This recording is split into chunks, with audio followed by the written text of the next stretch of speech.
process this file and we're getting ready to dump it onto our other background. Now, this is a raw file and my background is a raw file, so I should be able to copy one over to the other without a lot of trouble. They're pretty close in terms of resolution and pixel count, right? But if you do end up, say cropping one photo a whole bunch and not the other, or you use a low quality camera for one file and a high quality camera for the other, remember that you'll have size mismatches and you'll have pixel density mismatches, meaning like the image here might be made of a lot of pixels and then the background very few pixels, and there'll be some noticeable difference between the two things. So you want the two to match up as best as possible in terms of size and resolution, and then also even ISO. Although if one image is high ISO and the other one's low, it's not too hard to add grain, but you do want that to agree. I mean, if I put 100 ISO picture on top of a 6400 ISO one, there will be a noticeable difference between the two. So if you can't make those match, you do want to do something to blend the two together. Now, obviously, you're probably going to shoot your studio shots at ISO 100. Your backgrounds, you should shoot at 100, but if you're in a situation where you can't use a tripod, then you might end up doing it otherwise. Okay, so like I said, it's been raw processed, so now I just need to cut this off the background. Now, this, the way we shot this should not be hard, right? It shouldn't take more than, a minute to cut this off the background. But just in the event that yours, for whatever reason, does not go as well as intended, let me just discuss a couple of things to help you out. So first off, what you might do is a separate raw process just to help with the selection, right? So like, let's say I'm trying to emphasize the difference between all of the tones on him and all of the tones in the background. Well, I could do that, like, say, with the channel-derived selection, or even just with some kind of curve. And we'll look at this more specifically in a second. Something like this that just sort of absurdly exaggerates the difference between those two parts of the photo. But if for whatever reason this image didn't contain enough information for that, then what you might do is go back to your raw file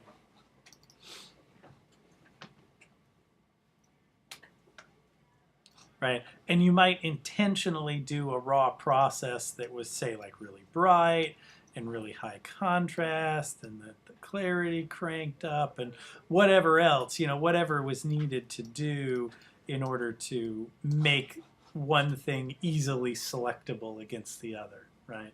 You really shouldn't need to do that for this, especially the way we shot it, but who knows? So something like that would be pretty easy to select, except maybe under his arm there. All right, so I'll just use I'll probably just use the quick select.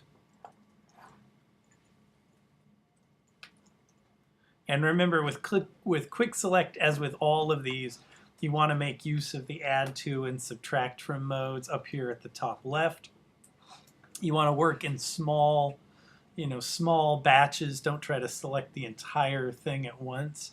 And then specifically with the quick select, just make sure you don't get too close to the edge, right? There's no need to start drawing way out here right next to his hat. You can just start in here comfortably away from the edge, because ultimately you're trying to let Photoshop find that edge for you. So why would you, paint really close to the edge? Now, if there are little spots where Photoshop doesn't successfully find it, then yeah, you have to carefully click, right? But, touching up a few spots is a lot easier than like meticulously zooming in and going around the edge. I would not recommend magnetic lasso. I've run into a number of students lately who really like magnetic lasso. And it would work. It works as well as any of the other auto selection tools. It would just take you like an hour, you have to zoom way in and slowly drawing your way around. But sometimes it's easier for me to do it that way. But is it? Well, yeah, I mean, it might feel easier in that, like, the task part of it takes less thought. Um, it's just gonna take so damn long, you know. Well, I guess because I used to pin, it doesn't take me so long. Well, I don't know. You should time yourself. I mean, my mantra is that I don't really spend more than 60 seconds ever doing a selection ever. You know, Oh, but that's a different story. If it's taking me longer than that, then I'm like, okay, I need to find a better way to do this. You know, once in a while there is no better way to do it, and you have to like draw the selection like with the pen tool or something like that. But you know, the reason I say that too is that really clean selections like you might do with the pen tool are never going to look right in photographs. You know, the edges of things in photographs are never clean. They're never vector edges, and so you can actually kind of mess the picture up if your edges are too precise. You know, there needs to be just the right amount of feather and jaggedness to actually to look real. So this looks pretty good. The only problem is this little section down here by his arm, and that might be kind of maybe like one tip is if you're, you know, with the arms, they should either be against the body or decisively away from the body. But if they're this kind of like half, it's almost touching, but it's not quite touching, that could cause you some trouble, you know.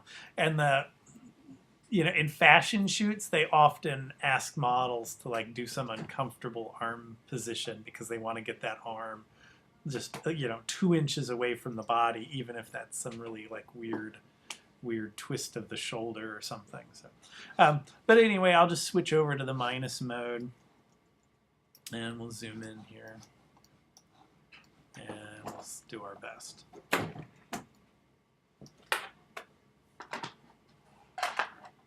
So the real problem is deciphering exactly where the shirt stops, and I guarantee Photoshop's not going to be able to really figure that out.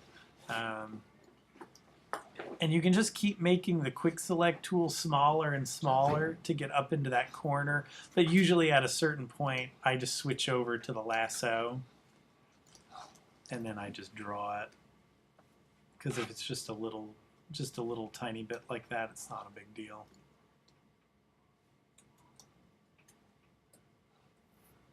You can see a little bit of mess up right there, so I'll just use the lasso and do the add to mode and scoop that up, and that looks pretty good.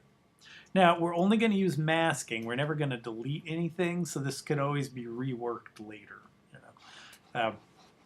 So that looks pretty good. I'll go ahead and hit the layer mask button.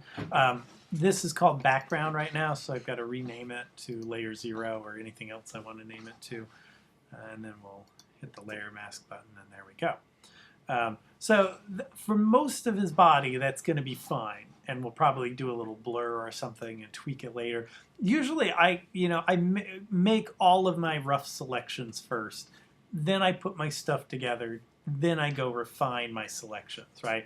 Because the worst thing you can do is spend 3 hours precisely cutting something out, only to put it on your background and realize, no, that wasn't really the right frame. I'm going to go back and pick another one, right? So you want to do like a rough version of the final product before you really get too insane into detail work, right?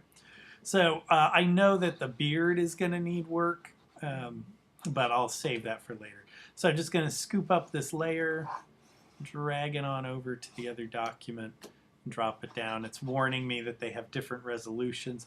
That's okay, because I know that they're probably pretty close. It's also warning me that they have different color profiles. This background photo is Adobe RGB.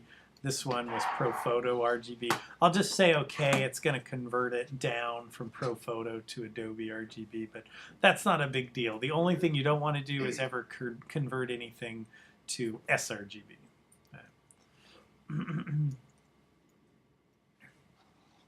All right, so first off, we should resize this and just place it in the frame.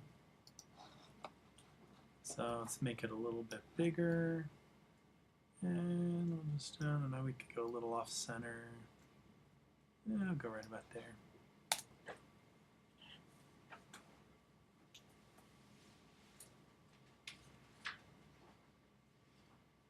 Right. Now I'm not compositing in any other elements, so I don't have to worry about that. So now I would just go in and start to worry about, how the edge looks. So we definitely want some grain added to this layer. You see how grainy that background is, and that's not grainy. And we'll need a little bit of fuzziness along that edge as well. So first off, I'm just going to run some Gaussian blur on my mask.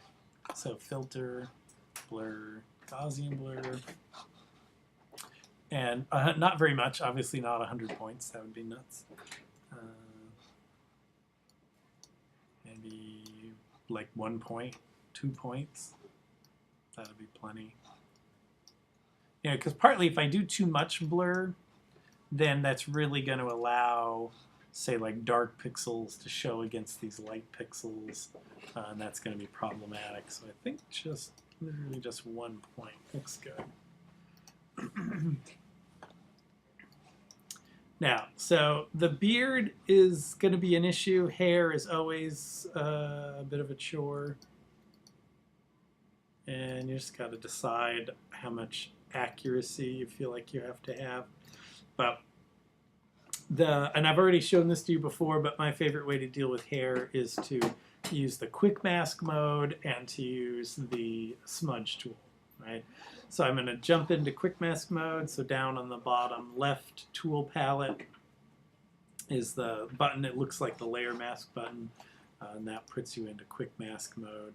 Now, you've got to make sure that you are, oh, well, no, sorry, I take that back. Quick mask mode would only be if I had a active selection, which I do not have an active selection, right? So if I made a marquee selection and then I went into quick mask mode, then it would apply. Here I've already got the layer mask, so instead I'm just going to use the smudge tool directly on the layer mask. It's the same thing, it's just sort of two different versions, the same thing.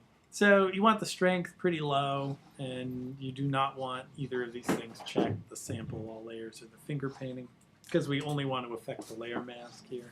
Now, you can do this with just the round brush. You may find a better result utilizing a weird shaped brush, like one of the sort of natural looking brushes or one of the scatter brushes, just because it'll give you an irregular edge, and especially for something like hair that may look more natural. It's not a guarantee, it just depends. And you can see, if you've never played with it, if you've got the paintbrush loaded and you click on the little menu there for the size and hardness, and then you click on this little gear, there are all of the default brushes, and you can click on one, like I'll click on the square brushes, and if you say OK, it will replace these brushes with that package of brushes. If you say append, it will add those on. So you can see there are the square brushes. I point out that one because it's not infrequent that you need a square brush. You're trying to draw around a bit of architecture or something, and suddenly you wish you had What is this a again? sharp angle. So if you're on any brush type tool, so the paintbrush, or in this case the smudge tool, you click on the little menu up top where you would normally find size and hardness. Then you click on the gear, and there's all the brush packages. And you can load custom brushes. You can alter these brushes and save that. One day we'll take a look at making a custom brush. And you can download custom brushes as well, and they're pretty handy. But yeah, there's lots of them, and you may often find that they're worth using for things other than what you thought they were. These brushes, totally stupid. They paint grass. They paint totally fake grass, but you want to add, a little bit of hair to somebody's, like you have an edge of hair that's too harsh and you want to put in just a little, those stupid little grass brushes actually work pretty well for that. So, you can find things that were not designed to do what you're doing, but work pretty well. So I'm going to use one of these little scatter brushes here, and just crank that up a little bit. And then I'll just work on, make sure I have it won't matter if I have white paintbrush. And then I'll just work on smudging out the edges of this. If it's going too slow, then try turning your strength up.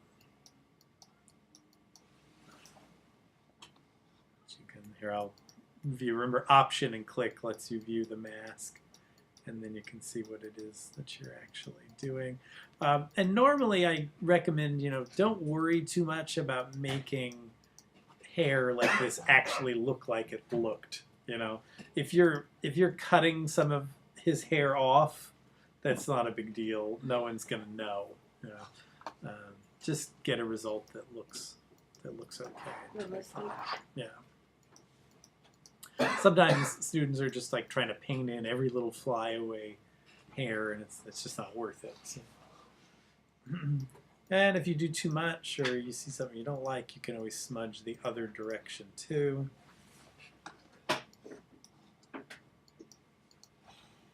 And I should probably lower the strength of this. Then you can always change to different brushes and whatever works.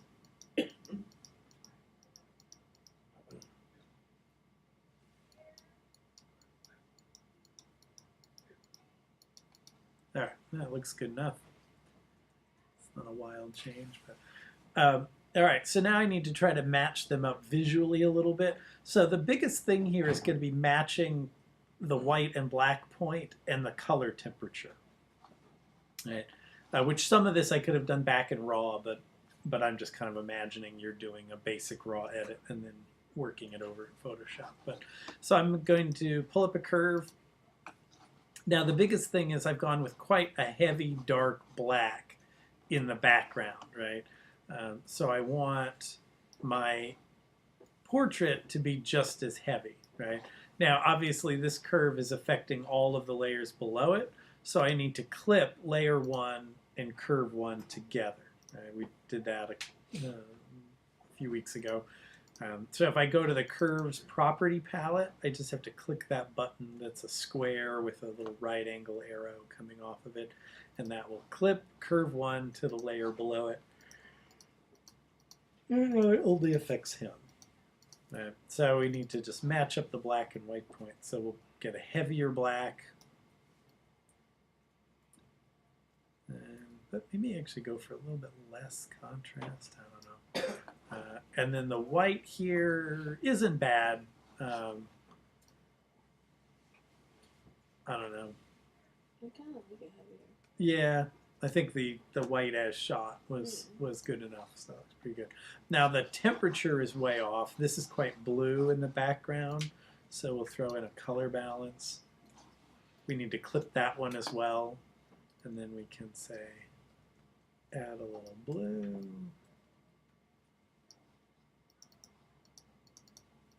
None of that look good. Let's see, let's add some cyan. And right about there, right? So we go from that to that. That's going to make, kind of the lion's share of making those things actually look, like they match up. And again, we're not really going for realistic necessarily. This doesn't have to be like convincing. It just has to be natural enough that, you don't, the first thing you think when you look at it shouldn't be like, oh my God, that's been photoshopped. But it doesn't need to be, like a stand up in court kind of convincing mix. But all right, so now let's do some noise, right? And there are any number of ways to add grain or noise. I think we looked at doing it, maybe we didn't, did we ever look at doing it with a 50% gray fill layer? Like a frequency separation? No. Well, a little bit like. I think so. Right. Well, think so. I'm gonna show you this method, but it's not even one I like very much. But it's worth showing you just because it sort of introduces a broader field of techniques that you can do. So what I'm going to do is add a blank layer, and I'm going to put this above my adjustment layers, right? And I'm going to fill that with 50% gray. So edit, fill, and then 50% gray, and hit OK. There we go. So we're going to put a pattern into this gray to become a grain or noise for the picture. Now, there's any number of ways that you can do this. Some people, you can get custom files that have been made just to be noise files.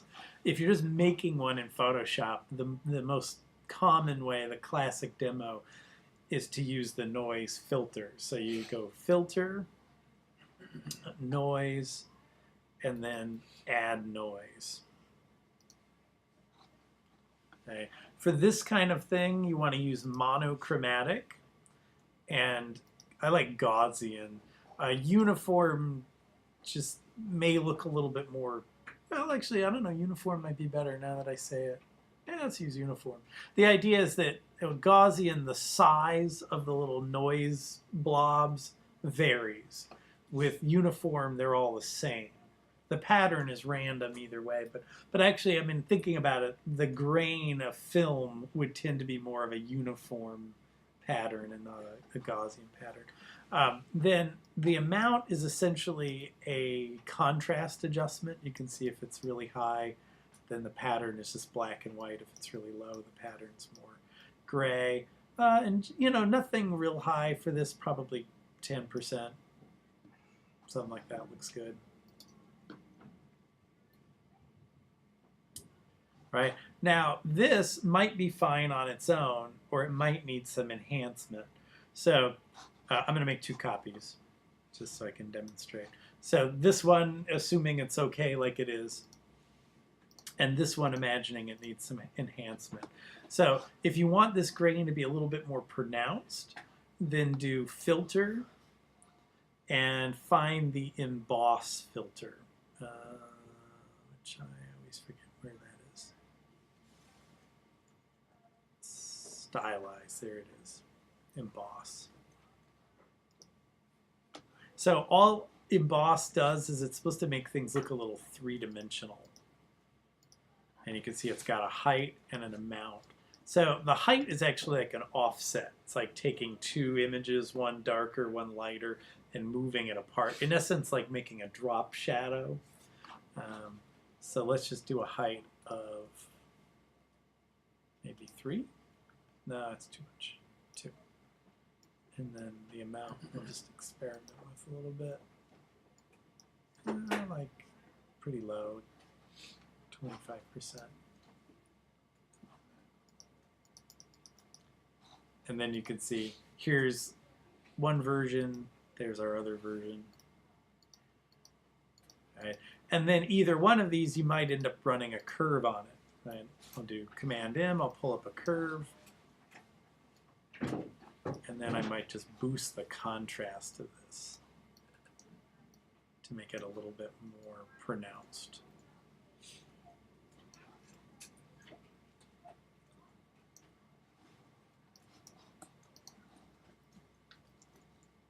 There you go. So there's version 2 and there's version 1. You know, whatever. And there's other ways you can, you know, futz with this. You might blur it a little bit, or, you know, whatever you want to do. Okay. Now, so we want to put this pattern on top of our photo. So we're going to change the blend mode of this layer from normal to overlay. Okay. And then if we zoom in here really close, you can see there it is, like it was before, and there it is now with the pattern. Now, the big question here is, like, does it match this pattern? Well, you know, it could be worse, but not really. And to my eye, it looks a little too small. So then what we might do is simply increase the size of that layer. So we'll just do Command-T for transform, and then we'll just make it, we'll just stretch it out bigger. Most of this is not being used in the photo, but that's going to make the individual grain then become larger. Hopefully that doesn't take too long to do.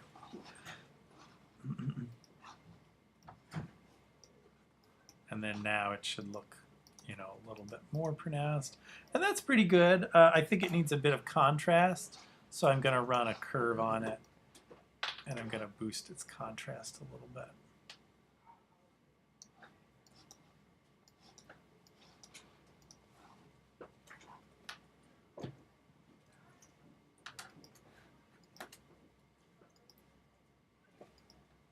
And that might be overdone now, but I don't know, hard to tell. Actually, I like it. It's pretty good. And you know, so the reason I show that to you is we're going to encounter things like this later and fairly often, doing something to a 50% gray fill layer in order to then apply that effect on top of something else. Now, so that works pretty well, but then let me just show you the way I prefer, which is simply to use the camera raw filter, right? So I'm just going to click on my original layer, and then I'm going to go to filter, and then camera raw filter. So this is going to pull up raw, but just know that it's not real camera raw. It's just cheating camera raw, you know. So it's not actually accessing the raw data of the photo. It's just doing its effects like it's a filter on top of the rendered picture. So if we go over here to the FX menu, you will find grain, and you've got amount, size, and roughness, right? So amount is really just going to be like how pronounced is that grain. You know, size is going to be like what's your ISO, you know. If your ISO is 100, the size will be low. If your ISO is 3200, the size will be high.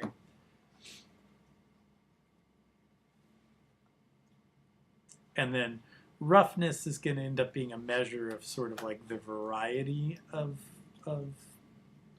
noise. So is it a consistent size shape across the picture, or is it, you know, very big, small, big, small? And that, you know, you just kind of have to experiment a little bit.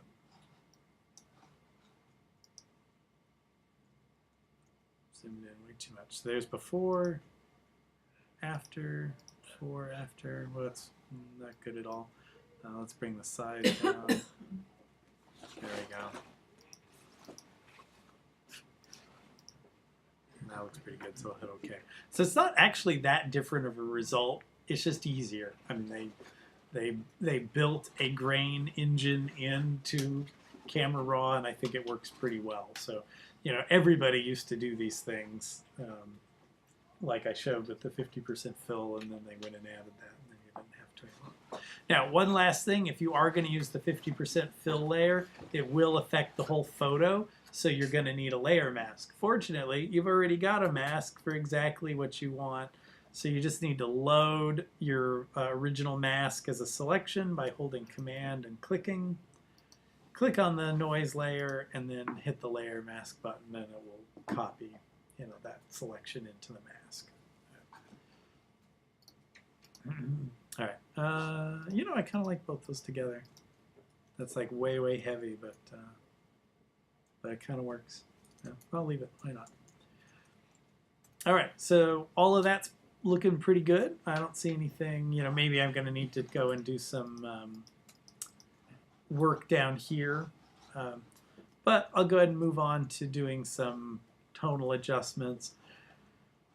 You might benefit from manipulating your background a little. Like in this case, I was thinking maybe the background would look better if it was lighter at the top and darker at the bottom. So like I've added a curve that's darkening the picture, and I'll use a gradient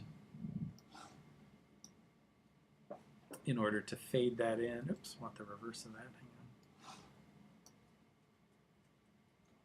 on. Something like that.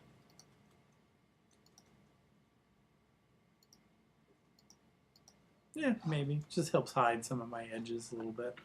And then in the original photo, there was kind of a big flare happening here that I kind of liked. And so I wanted to duplicate that in my final version.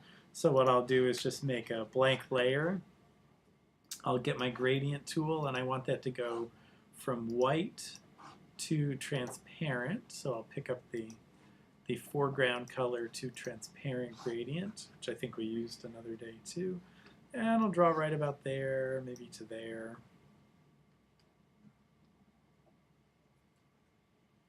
That did not. Oh, I'm on the wrong type of gradient. I'm on the linear gradient. I was going to say that did not show up where I wanted it at all.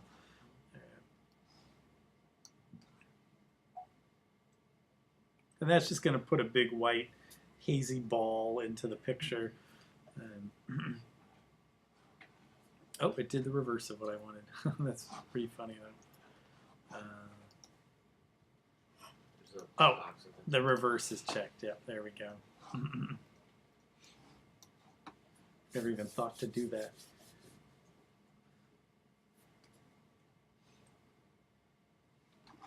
Right. And then we could always manipulate this. So what I'll do is hit Command T. Oops. On key. And we'll just make that a little bigger. Now, I can't move it to the left because then you're going to see the edge where it stopped at the edge of the frame. But I can always stretch it in order to get it where I want. And we'll just do something like that. And then we could either lower this opacity. We could put it in a blend mode, but then it's going to change the contrast, like soft light. Might look okay, but I don't know. It's kind of weird. I just prefer it in normal mode, and then we'll drop down some opacity like that. Possibly we could give this a color. Like, I don't know what would happen if we... that's weird. Command H. No. I don't know what would happen and maybe if we ran a hue saturation on it.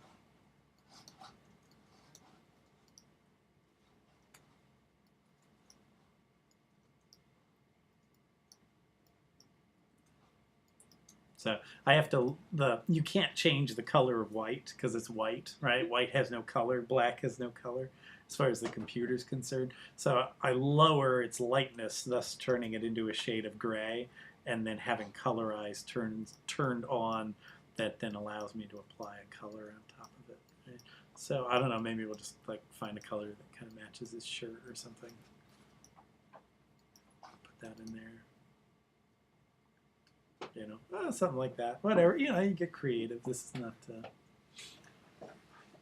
is not the time for restrained Photoshop work. You know, this is time for creativity. So, and then I don't know. Let's put another one of these in, and we'll put it in the background though. So what I'll do is move this down below him, right? So it shows up on the background, but it doesn't show up on the figure. And I don't know what color should this be. Well, we'll just start with a white one and do the hue saturation. So we'll put it in maybe over here.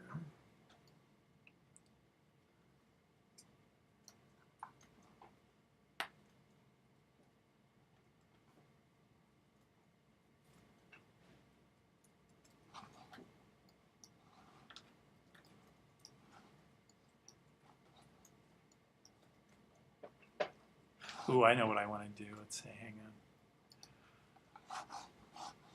I'm actually going to leave this kind of small. Well, let me redo it. I'm going to do one like right in the center of the photo, small, and then I'm going to copy it a bunch of times. And instead of white, I'll just go ahead and do the gray so I can change its color later.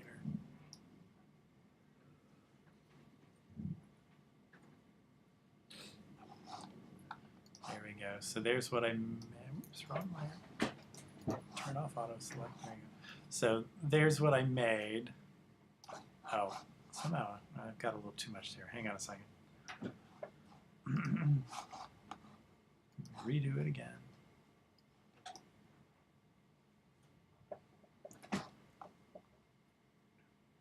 There we go. So there's what I made, just a little gray orb. I'm going to run a transform on it, and I'm going to squish it down a little bit.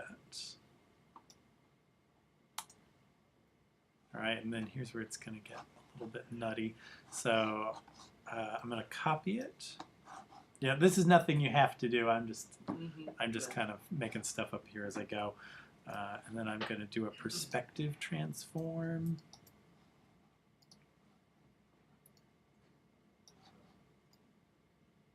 I'll do a pretty severe. I mean, it's a light, so it's like this doesn't have to be super precise, but I'll do a stretch. So the reason I'm doing all of that is that I'm thinking. Oh, that didn't come out like I wanted. I was thinking that like a glow from these lights that are already here could be cool. And those lights are long and rectangular, so the glow is going to need to be long and rectangular. And the lights, recede into the frame, so the glow is going to need to recede into the frame as well. So that's the rationale behind the perspective distortion.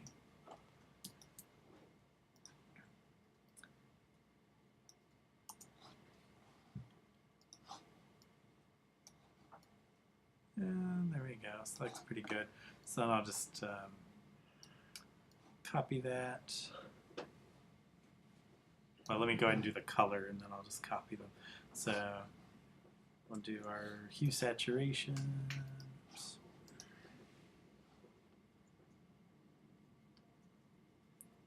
Now note, these are destructive adjustments. I'm not using adjustment layers because I'm just trying to alter the pixels in that gradient. So these are a one-off adjustment. Once you do it, then it's gone. To redo it, you'd have to undo. So I don't know, maybe blue.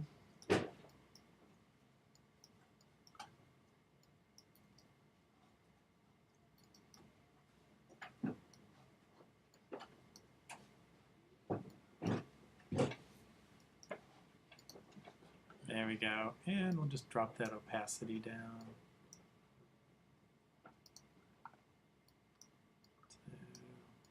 Like 50% looks pretty good. And then, really I should kind of tailor these to kind of each layer, but just, for the sake of brevity, I'll just keep copying the same one here. And basically everywhere where there would be a light there, I'd put one.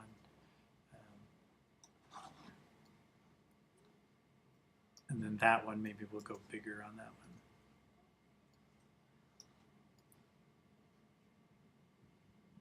Behind his head there. Right, so there you go. So you can see what it looked like. Don't actually mean that. That's what it looked like before. And that's what it looks like now. Maybe you turn all those down a little bit. Maybe you try them in a blending mode. Maybe these look better in soft light. Yeah, let's put them in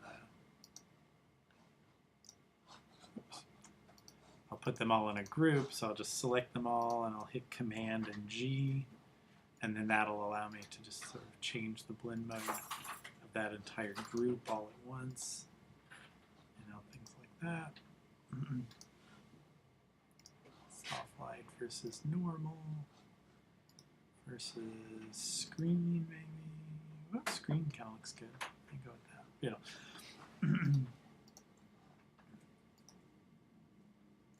I like that too. Bring that down a little bit. But so you just try to find some, a few things here and there to kind of stylize it a bit and help hide your edges, right? If you don't, you'll just need a more natural fitting pair. If you aren't going to go kind of stylized, then the light in your studio picture and the light in your background need to really agree very tightly in terms of not just the direction, but the character of light too. If the light in your background's pretty harsh, then the light in your portrait has to be pretty harsh. But I think if you play around with color a little bit, play around with lighting effects a little bit, then you can kind of hide those seams. But so, any questions about this? No. So this one is due next week, right? So make sure you shoot your background, and put the two together. Wednesday, Pano and HDR are due. Like next Wednesday or next Monday? Let's say Wednesday. Yeah. I don't know if you were asking or saying. But,